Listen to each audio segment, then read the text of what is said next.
Do you feel that in a time when we are more connected than ever, we are drifting away from real human connection, especially to ourselves? I do. Hi, I'm Leticia Latino, and I want to invite you to join me and my very inspiring guests in exploring ways to reconnect to your essence, to your definite purpose, to what makes you tick. Are you ready?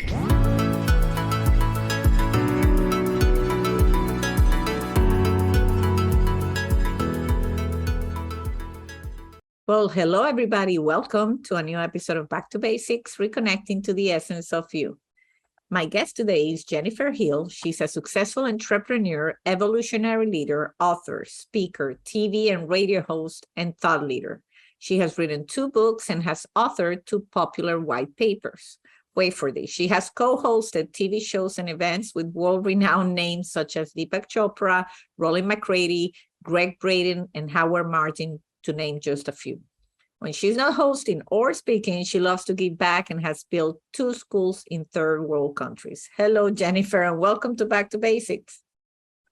Thank you so much, Leticia. It's such a pleasure to be here with you, and I'm so grateful to be with your audience as well. I appreciate your listening. Well, thank you so much. And I mean, just disclosure, I could have kept reading introduction for like another 10 minutes of incredible stuff you've achieved, but I had to cut it and say, let's hear the journey from you. It's going to be so much interesting. But of course, I'm a little bit starstruck because you have so much experience interviewing and TV hosting and all that. So be gentle with me, be kind with me, Jennifer, please. You are doing great. Honestly, I had no idea I would be hosting TV shows. It was just random. I worked with a dream coach, and I went from building and selling my first company in the legal recruiting space to working with a dream coach who worked with A-list actors and actresses, one of whom an actor who lived in my building and had referred me to her. And so I do a dream, and in the dream, Leticia, I saw this male newscaster, very proper and prim and very put together.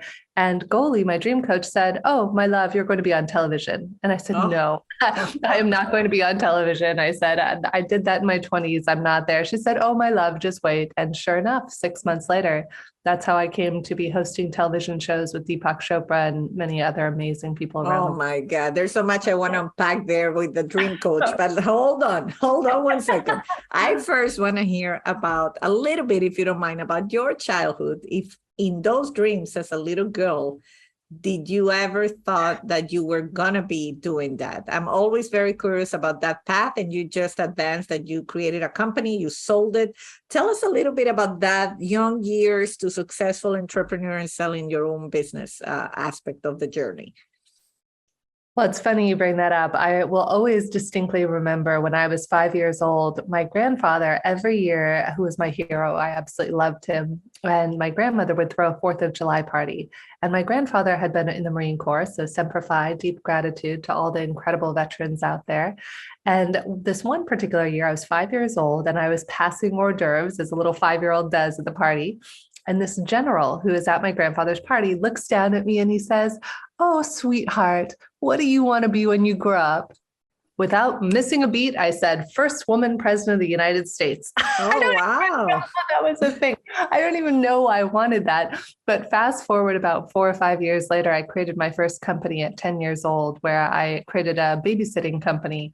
First, I started off babysitting by myself, and then I wound up sending other babysitters out in my place if I couldn't do it. Wow, that's incredible. That's incredible. And by the way, there's still room for that dream. It's still not all said and done.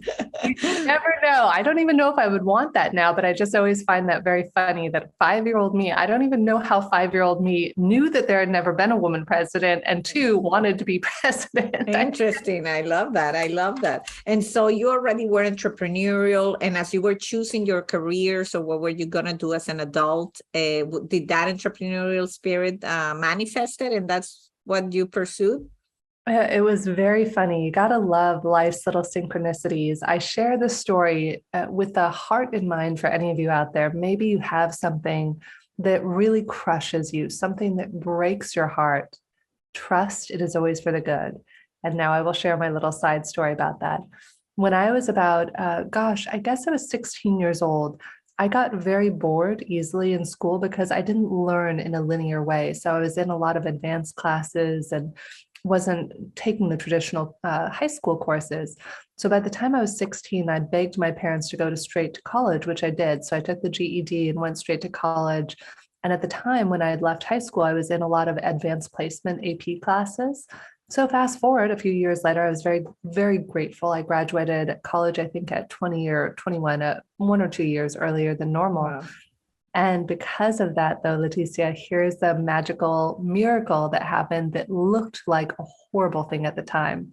So I had graduated in June of whatever the year was, I think 2001. And I walked with my class and I moved up to LA with my boyfriend. Well, at that time, I was planning to go to law school. I thought, oh, that'll be mentally stimulating and challenging. So I was getting ready to apply for law school applications. I got a phone call, August of that year. Oops, you didn't graduate. You're What? missing a class from high school. Oh my US God. History 101. So get this, because I had taken advanced placement European history in lieu of US History 101 in the short time I was in high school, they wouldn't give me my diploma. So they Oh said, my you have God. two options. Option number one is to come back to school for a year and take this semester that you missed. Or option number two is to take a 2-hour oral examination on a 1,000-page book on US History 101, and you won't know what you're going to be tested on. Oh my God. Now, through a series of miracles, I was able to pass the 2-hour oral exam. But I know it was a miracle, truly a miracle. And ironically, you'll never believe this. So this was my old alma mater, UC Irvine. Years later, I get involved in their Dean's Leadership Society. I heart Bill Maurer, the Dean of Social Sciences, is a dear friend. And fast forward, that's who introduced me to Deepak. 10, 20 years later, I get this Oh my email God. from my alma mater. Do you want to co-moderate a panel with Bill Maurer and your favorite professor from college, Don Hoffman, and Dr. Deepak Chopra? And I was like, let me sure. think. Let me think. So I share that, Leticia, because one of my teachers recently taught me this. He says, things that start off bitter and sweet. And I thought, wow, that's so beautiful. Because had I looked at that point in my life, that's what set me on the path. I couldn't apply for law school that year as I planned because of I'd missed the window of applications. So I got 3 job offers, one of which was to become a recruiter. And that's what led me to build and sell my first company. So that would have never happened had I not gone through that obstacle. I love that. I love that. And I think it was Steve Jobs that said that you have to connect the dots backwards, not forward. Like people try to connect the dots as we move forward, but in reality, it's only looking back that we get that, that's why it happened. That's what changed this trajectory and that conviction. And that's a powerful story. And I love that you share it, because if I have one purpose with my podcast is the realization that anything is possible, to embody possibilities. That I think it's, if we can get convinced that anything is indeed possible, like we will live our life to it very differently than when we ourselves create these barriers and these, limiting beliefs that we cannot do what we dream of. And May I share sure. on that? So I'm getting a message to share with your listeners. I like to tap into our intuition, our inner knowing, and that really is one of the key guiding forces of helping us to trust, and not resist the path when something new comes up. Instead of resisting it for days, weeks, months, years, trust that the path is being redirected for a reason. So I share this because one of my favorite things to say out loud every day is I love to say, universe, please remove anything or anyone who is not meant to be in my life and give me the wisdom to know this is happening for my good. And I kid you not, Leticia, it just saves me so much time and energy in life. Think of all the people who you meet who aren't the right fit, all the jobs, all the whomevers, whatever it might be. I am very, very fortunate to say that majority of the time, 90% or more, I just have the most incredible human beings who pop into my life. And every now and again, somebody will show up. And then when they're lovingly removed from my life, I just trust it was for the good.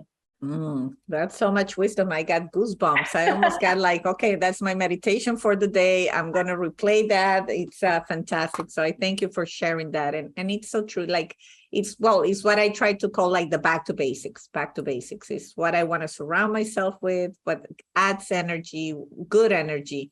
And, a conviction that you're doing something from the greater good, which I know you are because you have also philanthropy and all these embedded in. But I'm also curious about, so you have your business, you're doing fantastic. Was there something that intuition that you tap into that you just shared with us that said, okay, you're done with this, move on? Like, I think people sometimes struggle recognizing that moment when we should move on. And sometimes it means we get laid off because the universe has to intervene into, and do a coup d'etat and like, you don't want to move, I'm going to make you move. I'm a firm believer on that. How did that happen for you? Or do you follow those intuitions? How do you recognize when you do those, take those leap of faith, so to speak? Great question. For me personally, I'm very spiritual. I spend a lot of time in prayer and meditation, whatever prayer looks like. Some people like to connect with Gaia, the universe, whatever you consider God or source. So I probably spend about 2 hours a day in prayer and meditation, and I talk to God or the universe. I remember one day my husband and I were walking along the water in Lisbon, and he looks over at me and he says, "Honey, what does God sound like?" I was like, well, to me, it's just a gender neutral voice. Although I have a dear friend of mine who I was with this weekend at a meditative retreat. And she said, Jen, I don't hear God. I just feel things intuitively in my body. It's more somatic. So I say that because you might, and I'll give you a great example of this, of one of my dearest friends. She was dating a guy for 2 whole years who was, I don't want to speak ill. Let's just say I was going to say one thing and I'm going to pivot because I don't believe in ill. Let's just say he wasn't the best fit for her. Okay. So it wasn't healthy. And she would literally physically fall down leaving his house, get in car accidents leaving, like everything physically, things would happen. So our intention is the universe, source, Gaia, whatever you want to call it, God, is going to give you little love nudges. I was just on another summit last week, and a friend of mine said, Jen, I love your expression. The universe is so cute. So if you look at it, like the universe is going to give you like a little love tap, like a little, hey, okay, you might not want to go down this path. And then the universe will give you a little love nudge. And then the universe will swat you and redirect you. And there's nothing good or bad or right or wrong. So to the best of my ability, I spend time in prayer and meditation. And what happened, which was so unique with that dream coach, I had been out to dinner with this A-list actor who happened to live in our building. And over dinner, I had just sold my company and I didn't necessarily have plans to leave because I had a 5-year contract with them. And he said, oh, I have a dream coach and she helps all of us actors divine our next role. And I was like, I'm curious, like, maybe 5 years, 3 years, whatever it was down the road. I'm curious to see what'll be next after I complete, having sold this company. And he said, I'll connect you with her. And so I would have never thought that I did a complete 180-degree turn in my career. Though what's unique is I never could have seen that what I'm doing now reflects and mirrors the 20 years I spent in legal recruiting, because now I've developed a company called om-heals.com, and we created a proprietary mathematical algorithm and formula to mirror my intuition that I used to use in the recruiting world. So one of my greatest gifts has always been, Leticia, meeting person A and meeting person B and being like, ooh, you two should connect. And so we created a mathematical formula to do that now, where people can find out for free who their best energetic matches are. And we're actually developing a software to be able to do this. Could you imagine, Leticia, if therapists had this, like Better Health or doctors or dentists had this? What if you could find your perfect dentist, therapist, doctor right away? And that's our dream. I feel so lucky. Like every doctor I've ever had or therapist has become a close personal friend just because my intuition initially picked them. And so it really worked out seamlessly. There's so much power in that. I can just see, I'm not a dream coach, but I just saw you selling this next company in the near future for a lot of money. Like this is going to be like the Amazon of energy, health, and just because people, we are not attuned with it. We are not attuned with it. And you're so right. And right before we started, I'm going to give, kudos to our dear friend, Nina, because Nina and I have never met in person, but he's one of those people that I met over the pandemic online. And we have formed this beautiful friendship purely based on what you just described, energy.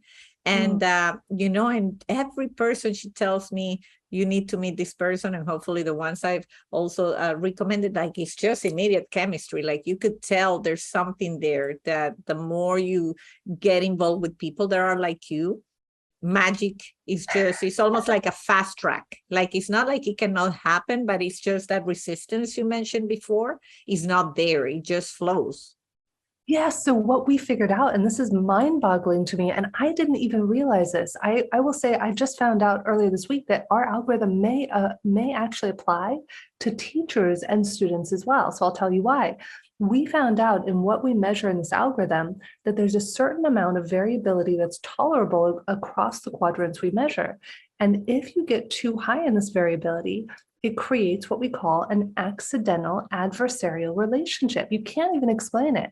You can't put your finger on why it is, but you're like, I just don't know about this person for me in this sort of a relationship. So it turns out there's a class I co-facilitate called Vocal Mastery for Leaders with my incredible vocal coach.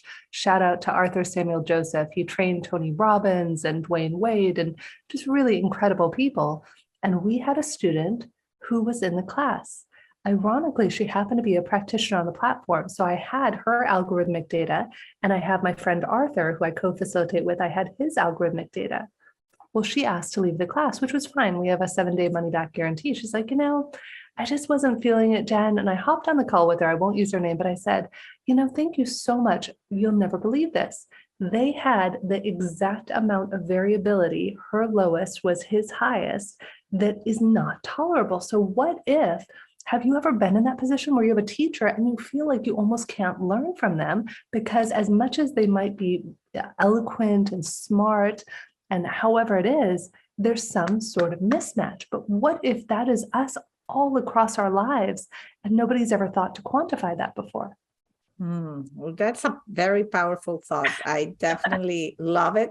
I think you're going to have to marry it or pair it with some self-development programs, because I can only imagine how many married couples are probably out of curiosity. Honey, let me see how compatible we are. And then, discover that, this is, we are kind of different here. Yeah, it's funny you say that. We didn't even realize it. That is not why we designed the program, but husbands and wives who are happy and boyfriends and girlfriends happen to match using the exact same criteria. And it's not to say if you have this amount of variability that it won't work, but it makes a huge difference. If you know that you have high variability in one of the categories, then it's an opportunity to proactively compromise rather than reactively, rather than waiting around for those situations to come up. If you can raise your energetic vibration and the other person can meet you halfway, you can have a beautiful, loving relationship. So it's not to say something can't work. It's to say that when we bring our conscious awareness to it, it creates even more seamless relationships. Well, I definitely am a believer that you're on to something, because even with the podcast guests I've had here, and I've had a lot of mindfulness meditation teachers and coaches, and of course, it's incredible, all the content, but those that have been able to, like the neuroscientists that have embraced mindfulness meditation, and that they have been able to explain the energetic fields, the impact that meditation has on the brain. And this is just meditation, but all, like, let's say the cause and effect kind of approach. Yeah. A lot of people are like, all this is great, but who can prove to me that what you're saying is true? A lot of people really function like that. And I think an algorithm is an algorithm, right? So if you base what you're trying to do on something that's provable, I think that's going to attract a lot of people, and it's going to help us explain many of those things that, that kind of, I just don't like this person or this. And then, as you say, create consciousness around it and make us more aware. And I think that is a very powerful mission.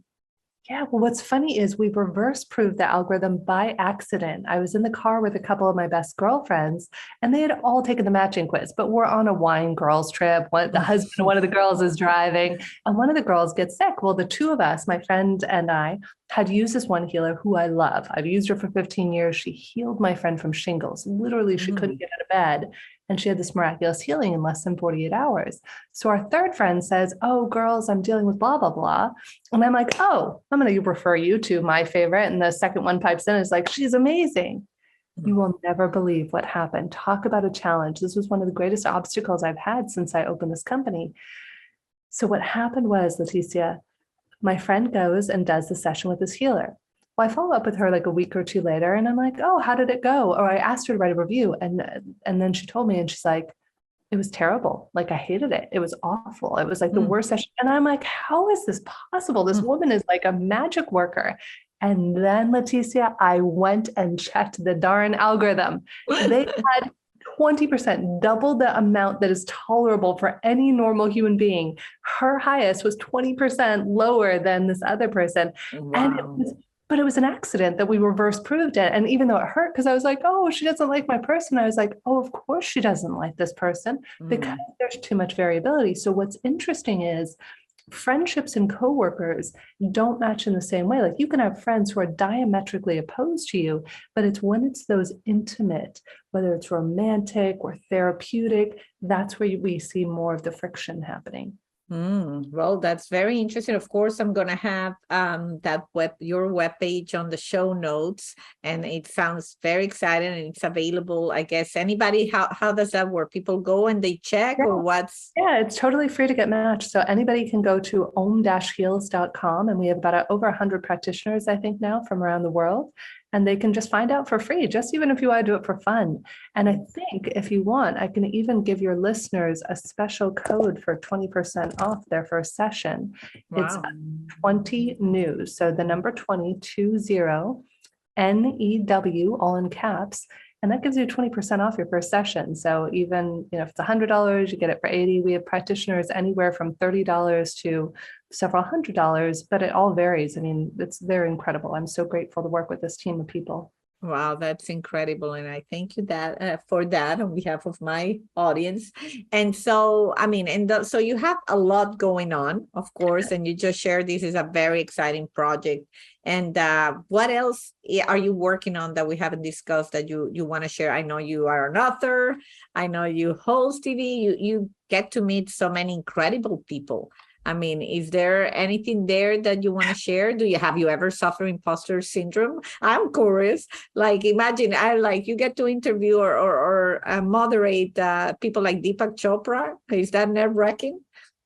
Oh, yeah. Funny story about that. I was completely terrified. So it was about the 7th or 8th show I had done with Deepak. And I've never studied quantum physics. I love neuroscience.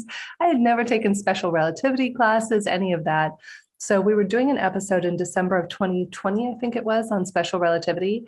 And I swear, Leticia, I was like about ready to cry because I had been studying and like poring over every Stephen Hawking's book I could and deep diving into it. And the morning came of the interview. It was going to be at 10 o'clock my time in Portugal that night. And I was almost in tears. And I got on my knees and I was like, God, universe, if anybody's listening out there, help. I can't do this. I am not qualified to conduct the interview tonight. And I kid you not, this was the strangest experience, one of in my life. I heard, without missing a beat, Leticia, ask Einstein. And I was like, what? What? And so I meditate and I heard a voice, like God's voice, saying, ask Einstein. An hour before your interview with Deepak, go into your meditative state and ask Einstein. I mean, they say energetically that energy cannot be created nor destroyed, and that Akashic field wise, everything is accessible to us. So I was a bit skeptical, not going to lie, but I went for it. So an hour before the interview, I had nothing else. I mean, aside from reading Stephen Hawking's all day, that was my next best bet. So that night I went into a meditative state and I was like, Mr. Einstein, Mr. Albert Einstein, this is Jennifer K. Hill down here on Earth. Can you hear me? And boosh, without anything happening, without even a moment, I started reverse spinning and dropped straight out of space-time. And Einstein just kind of showed me around. It was like, here's special relativity, here's this, here's that. I didn't even want to go back and interview Deepak. I could care less. I was like, whatever Einstein just did. Wow. I love Deepak. Can't do much. I just interviewed Einstein. Yeah, that is incredible. So I say that because I absolutely get imposter syndrome of like, oh my God, I'm not qualified. Who am I to do an interview on special relativity? I love that. And I love that you share it with us because because, I think there's also that makes you authentic and vulnerable. And the fact that and that's why I asked, because I see the most successful people and we like to think they have it figured out. They have so much experience at this.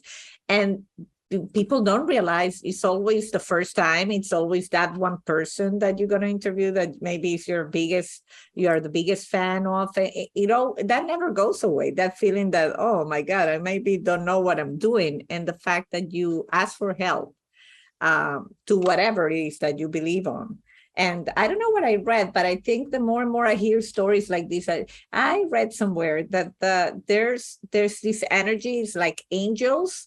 And they're waiting for is for us to ask for help. That they cannot, I don't know which book I was reading, but it said that angels cannot help us unless we ask for their help specifically. Yeah. So maybe that was your Albert Einstein's angel right there waiting for you to kind of ask for help. Yeah, ironically, my story was published in a book called Guides. And in this book called Guides, it was actually about a series of stories of how do we connect to our guides. And guides, angels, whatever you want to call them, it's really deeper wisdom, intuitive knowing. We all have access. I mean, if you look at the percentage of our brain that we use, it is such a small percentage. And that's one of my other passion projects, actually, is heart math. Are you familiar with heart math at all? I interviewed somebody. I'm not very familiar, but I think maybe my second interview on this show was somebody that was a heart math practitioner. Yeah. But I'm happy if you share a little bit with the audience because it's very interesting.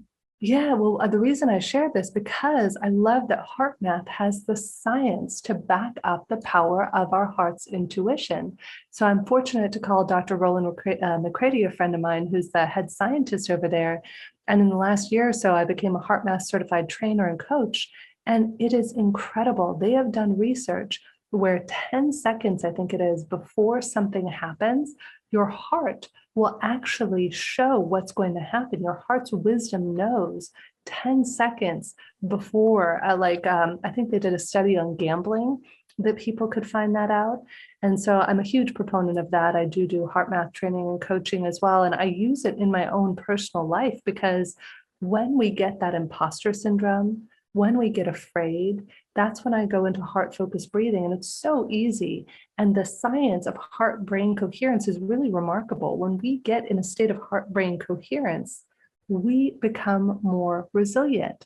It's almost like you have a battery. And in this battery, if we don't charge our cell phones, imagine if you went all day or 2 or 3 days without recharging your cell phone, it wouldn't turn on. The same is true of you as a human being. Yet we are not taught as human beings in school or in life how to recharge our battery. And that's exactly what a lot of these techniques do, which is why I use them in my own life every day. That's very, very good. Yeah. And that you made me think of something about the power of being curious, like I've always said, that curiosity is such a great helper in life, just to be curious about something, to learn, see what works for you. Don't immediately I have friends. I actually will share. I was recently into a Catholic retreat, which I haven't done in forever. And I'm big into meditation. I'm Catholic, but I like to learn about all religions. I'm an explorer. And as I was there, I have a friend that, whatever, I don't know, but she basically thinks that meditation is exclusive of the Catholic religion. And I don't agree with that, basically. And so I went to this and then we did 2 meditations and I came back and told my friend, we did 2 meditations. Like you can meditate, focusing on anything. Like you want to meditate on Jesus and you want to meditate on, the Catholic figures. That's fine. But why to close ourselves saying that's not for me? That's not what I believe. I'm not willing to explore. I think that if we create space to learn and to explore, then we have a bigger chance of really making important discoveries, just like the ones you're sharing with us. I couldn't agree more. I'm so deeply grateful. I learned transcendental meditation about 10 years ago, and I haven't missed a day since then. And for me, I call it spiritual soup. That's actually why on social media right now, I'm doing 365 days of tips for living your best life.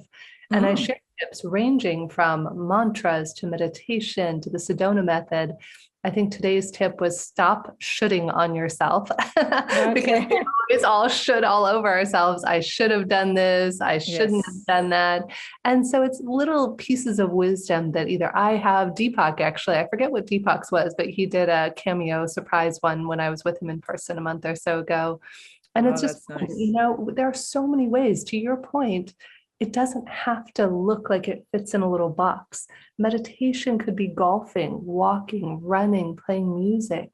It's whatever fills your heart up and your soul and allows you to be your best self. That is meditation. I love it. And yeah, I started calling it my centering practice. Like I feel that has a less reaction, from people especially because they know I'm very religious and they want to box me into one thing or the other. And I say, no, I just, that's why I think God gave me a brain. I get to discern on what I want to use and where I want to learn. And I don't think it just should be defined and so strict. So, and this spiritual soup, I love those tips. Is that on Facebook? It's on Facebook, Instagram, and TikTok. So on Facebook, it's at Jen Hill Speaker, as well as Instagram. Or if you go on TikTok, it's at Om Heals, OMHEALS. And awesome. I actually have cameos of different people like Deepak and some of our practitioners who often come on and really give great tips as well, because I don't even know if I know 365 days of tips, but check back with me in a year. We will see if I figure them all out. Oh, I'm sure you have. I'm sure you have. Just in this, conversation, you've shared so much wisdom that I'm pretty sure it's fantastic. And I will share all your social media in the show notes so that people can access it. And so, Jen, anything else that we haven't discussed that you want to highlight? I know I do want to highlight very quickly because I'm big on philanthropy and you're helping and creating schools for, children in third world countries. I'm originally from Venezuela, so I always have to highlight, that important work and, just putting that greater good out there. Do you want to share some of that initiative? Absolutely. I'm a huge fan of Build On, BUILD on.org. And actually, just in an interview like this, it was pretty incredible. There was a woman named Dr. Anita Caprice, I believe it was, and she and I were being co-interviewed on a program, and this work came up. Anita just built her first school in Africa out of an interview like this. And that what is I incredible. love, yes, it's amazing. What I love about Build On, they work in South America, they work in Asia, they work in Africa. And what's really incredible, though, is not only do they do work outside of the United States, they do work with inner city school children in the United States, and they get them to, I think it's a 97% graduation rate. It really, it opens my heart so wide. I remember, I think Jim is the CEO's name. It's either Jim or Jeff. And I was privileged to get to be at a small, intimate fireside chat with him a few years ago. And he shared this story.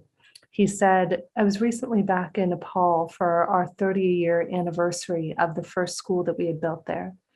And there was an old man who was kind of hunched over and crouched outside the school. It was the inaugural school we had built. And I kept trying to wave him and invite him in, and he just kept shaking his head and saying, no, no, no. And so after the talk was done, I went out and I approached him and I said, pardon me, sir, but I saw you sitting outside. Did you help build this first school?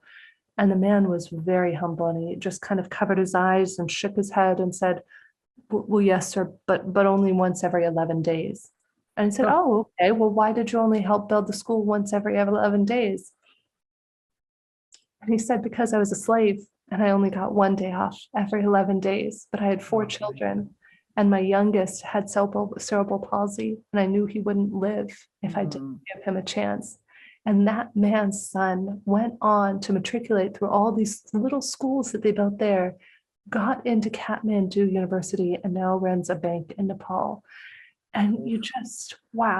Like, that is powerful. Yes. Yeah, that's why we're raising money right now to build our next school in Malawi next year, which I'm happy to send you the link for if you'd like. I think we've raised about 12 or 15,000. And it's amazing when you think as little as $30,000 or $35,000 can give children access to education. And what I learned in this process, it's not just about the structure of the school. It is equally important, number one, that you have the villagers willing to send their children, both boys and girls, to school. And number two, that you have teachers. When I first started building schools, I wanted to give up on it years ago because you don't know the money is going to go to the kids. And that's why I'm so grateful to be able to partner with Build On this.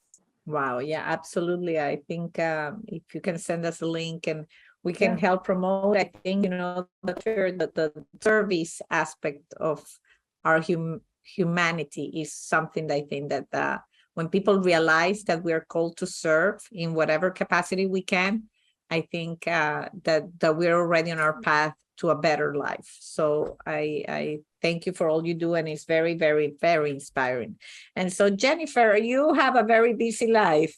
And I have a full life. I have a life filled with miracles. I learned that years ago. A client of mine once called and said, Jennifer, I know how busy you are. And that highlighted something for me. I don't ever want to be busy. I want to have a life filled with miracles. I love that. I absolutely love that. And, but the reason why I say that is because, and you say already you meditate or have your practice 2 hours a day. So obviously that connects you to what makes you tick. I'm always curious, anything else that, on those dark days where you feel disconnected, you feel out of purpose, out of mission, besides what you've shared already, anything else that helps you resource? I have to give credit to my husband. He's okay. I have an incredible soulmate, and he's there for me when we all go through dark times. We all go through times where we don't believe in ourselves. And I think for any of us to be able to find a partner and to know, this would be my advice, to know that you deserve to be cherished. About 4 years ago, almost exactly, I was going through a divorce. And I loved, my ex-husband was a beautiful soul who set me on this path that I'm on. And I hope he's now since found his soulmate. And in that time, it was one of my darkest periods. And one of my girlfriends said to me, Jen, you deserve to find someone who will cherish you. Though first, you have to cherish yourself. So my recommendation is, whether you're going through a dark time, whether you're looking to find your soulmate, your one, cherish yourself. Do the inner child work, love, honor, and appreciate yourself. And I'll leave you with this too. A beautiful bracelet my sister gave me years ago had this one little charm on it. And this is what it said, Leticia. Let this be your greatest task. Let this be your greatest joy. To give people back to themselves, even in their darkest hour, especially in that hour. And that is my wish for every one of us, that we can be that person for ourselves and for others. Well, thank you so much for sharing that. That's so special. I've loved this conversation. I loved everything you're doing. I'm not surprised to see, that success and fulfillment have found you, because honestly, you represent everything I believe, at least that I'm inspiring, that, to be in a good place, to bring good to the world, to bring good to others. And you're also, innovating through your app and through your platform. And so it sounds to me that you're really well on your way to achieve even greater things. So I thank you for your time and for all the inspiration you shared with us today. Thank you so much. It is such a pleasure and an honor. And if anybody ever needs some input, if you want me to send you in the right direction, to the best of my ability, I will help. You can go to jenniferkhill.com and you can book time with me. There are 15-minute free calls that I do with people as time permits. I try to do a few pro bono calls a week and give back when I can. So you can also book time with me on there. Awesome. Thank you so much, Jennifer. And to everybody out there, just, let it sink in. And there's tons of good advice in this episode. So thanks for tuning in. Bye-bye. You've been listening to Back to Basics. You can follow us on Instagram and Facebook. If you haven't yet, subscribe, rate, and review this podcast on Apple Podcast or any of your favorite streaming platforms. This is the best gift you can give us. Join me next week for another Back to Basics conversation.